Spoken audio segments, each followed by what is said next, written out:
match numéro 11. Évitez des questions qui fâchent, évitons les questions extra-match de football. Nous sommes...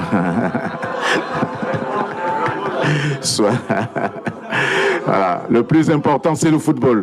C'est le football. Non, attendez une fois. OK. Nous allons donc permettre à notre conférence de commencer. Toutes nos excuses. Excusez-nous, s'il vous plaît.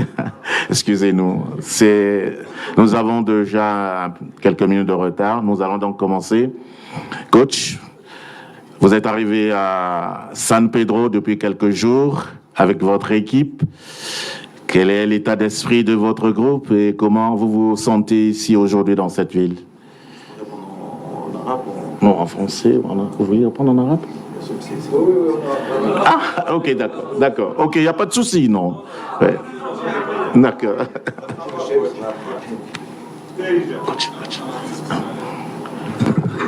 بسم الله الرحمن الرحيم. السلام عليكم. قبل كل شيء أريد أن أرحب بالإخوة الموجودين هنا في القاعة. قبل كل شيء أريد أن أرحب بالإخوة الموجودين هنا في القاعة.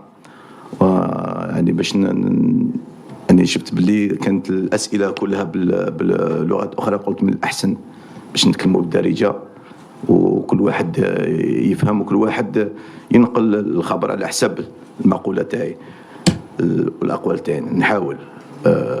قبل كل شيء احنا رانا هنا في هذه الدورة. يعني الحمد لله يعني كل شيء ماشي مزيان وماشي بالمعقول. تدريبات تاع اللاعبين ما عندنا اي حاجه يعني الا يعني لاعبين مصابين، 2 لاعبين مصابين اللي لعبوا ضد المغرب في المباراه اللي فاتت، ولكن الامور ماشيه كما على حسب ما يرى. يعني كل الامور موجوده باش يعني ندخلوا في هذه المباراه يعني بكل طاقتنا، وحنا نعرفوا واش راه يستنى فينا في المقابله الجايه. Merci. Notre conférence est ouverte. On va commencer par la gauche. Première question à gauche, devant, première table. السلام عليكم. محمد أبو قاسم. شنو التصور ديالك على المنتخب الوطني المغربي؟ زعما كيفاش كتشوف المنتخب الوطني المغربي في أداء، في مجمل الأداء العام، خصوصا أنه رابع العالم، منتخب من حقق إنجاز تاريخي للقارة السمراء، وكيفاش ممكن نربطوا هذا الأداء بالتصريحات الأخيرة ديالك اللي صرحتي بها على المغرب اعتبره خارج النسق وناشئ في إطار. شكرا. Je vais répondre seulement. احنا نعطيك الجواب. الإنسان تكلمت على شهر من قبل، وتكلمت على المنتخب المغربي، ونظن احنا نقول يعني في شمال افريقيا ولا في القطر العربي ناخذوا ولا تكون نقطه سلبيه ناخذها، ما نشوفوش الايجابيات. انا نتكلم على المنتخب، ماشي انا اللي نتكلم، المنتخب المغربي اللي يتكلم على نفسه. كي تكلمت وقلت باللي احسن، يعني من احسن المنتخبات في العالم، ما كنتش يعني انا مش غير عقلاني. الحق النصف النهائي من احسن اللاعبين، تكلمت عن نوعيه اللاعبين، تكلمت على التنظيم، تكلمت على الفكره التكتيكي تاع المدرب، على الاطار العربي، تكلمت كثير على امور الايجابيه، تكلمت على طريقه اللعب. يعني الامور الايجابيه اللي تكلمتهم الكل باينين، ومش انا اللي حنتكلم، لان الفريق اللي يفوز على البرازيل راح نجي انا نقول بلي هذا فريق يعني يفوز يعني بالحظ. لا، هذا الفريق فاز يعني بالامكانيه تاعو، وخاصه وحد ما يقدر يمحي التاريخ تاع المنتخب المغربي. يعني ما حش يعني نكثر في الكلام، ونظن باللي النتائج تاع المنتخب المغربي هو يجاوب على كل الاسئله. السلام عليكم. عادل الرحموني، إذاعة راديو مدينة اف ام ومدير موقع ماتش بريس. اولا ما ندخلوش في البوليميك، لانه مادام يعني قدمتي توضيحات في الامر. كيفاش كتشوفوا المباراه، خاصه انكم جريتوا المباراه الاولى بدار السلام وانهزمتوا ب2-0؟ الان هذه مباراه اخرى بشكل اخر بطعم اخر، كيفاش كتوقعوا يعني المباراه في خضم انكم صرحتم منذ لحظات على انكم لاعبين بجوج لاعبين مصابين؟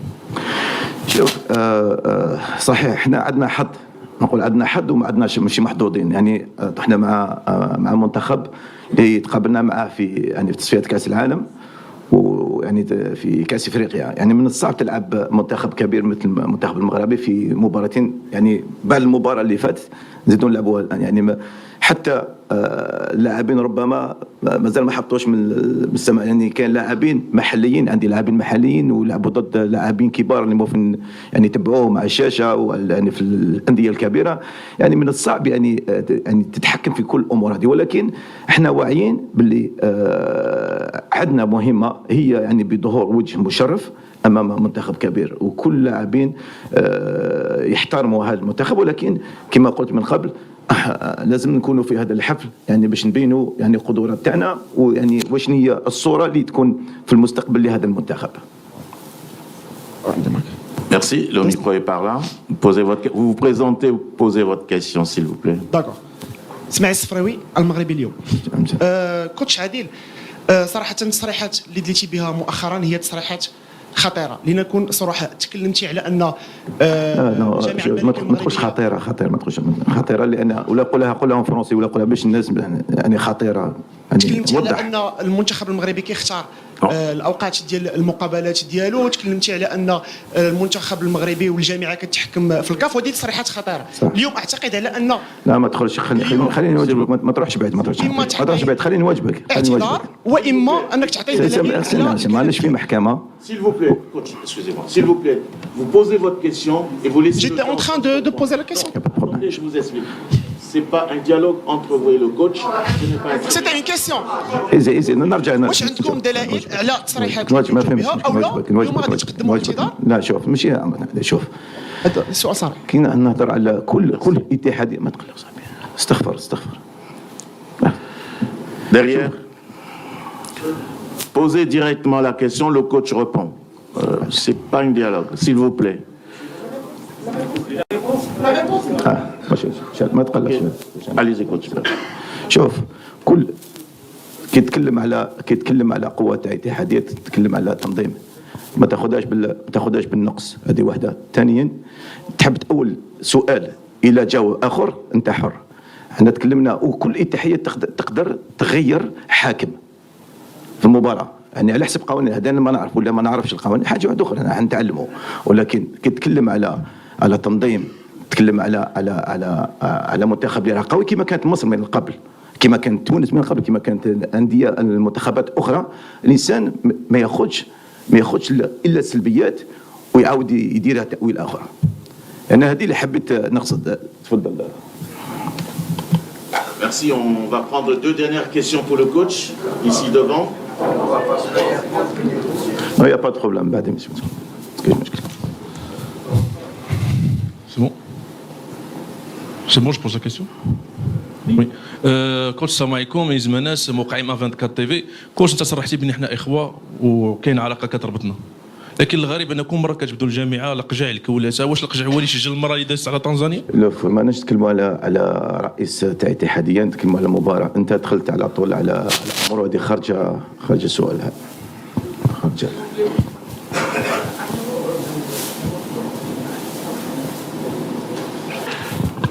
سمير متوكل صحفي قناه شوف تي في ديريكت. كوتش عمروش، كنت سعيد انني خديت معك تصريح خلال المباراه ديال دار السلام ديال المغرب امام تنزانيا، وانا كذلك، واللي شكرتي فيها المنتخب الوطني، قلتي بانه منتخب عالمي.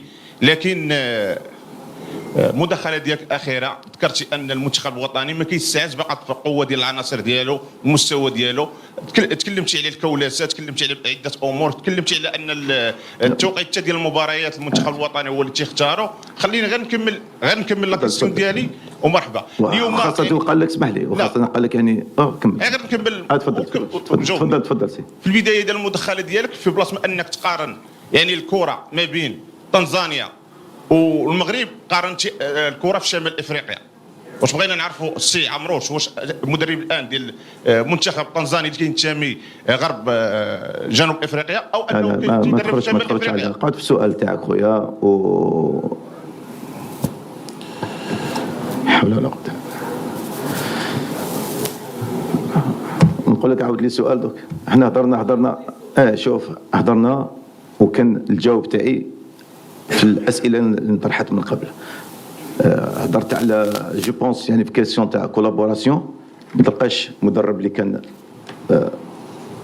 يعني كما نقول لك فتحت الابواب تاع التدريبات. اي صحافي هنايا نظن هنايا النص عنده الرقم تاعي تاع الهاتف وحده ونرد عليهم الكل اثنين. جو التدريبات فتحت تدريبات. احنا اي مدرب احنا اي صحافي تاعنا ما مشى. فتحت الابواب شفتهم جاوا من بعيد خاوتنا هذا عرس كما يقول كروي فتحت لهم الملعب ودرت الحوار. انا درت الحوار مع هنا موجودين مع المساعد تاعي يعني. خذ الايجابيات باش نبدو يعني باش نكونوا. خذ الايجابيات. كاين امور اللي الناس تحب تاول الكلام تاعي على حاجه كي نقول اختيار انت محقق وحنا حقق كاتحاديه نختاروا التوقيت الزمن تاع المباراه. نختاروا ايضا ربما يكون عندنا مشكل مع حكم احنا نكتبوا للكاف والكاف تدرس الملف وتقول لك اوكي نعطوا لكم الحكم ولا لا. التاويل تاع الكلام اللي يرجعوه الناس سلبي وشت كيف حتى الناس هضروا حتى من انا خلعت قلت سبحان الله العظيم كيف انا شهر من قبل نتكلم على المنتخب ونشيد بالمنتخب وهذا امر واقع. وحتى في كاس العالم كنت في قنوات اخرى في الخليج وتكلمت وكنت من واحد من المشجعين تاع المنتخب.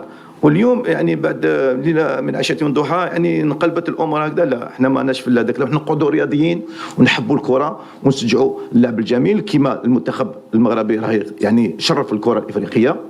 احنا نتبعوا كل ما هو منتخب اللي يعطينا سعاده في يعني متابعه كره القدم. هذا ما كان. Merci, chers confrères. Nous sommes au terme de notre conférence de presse, tout simplement parce que toutes nos excuses, nous avons commencé.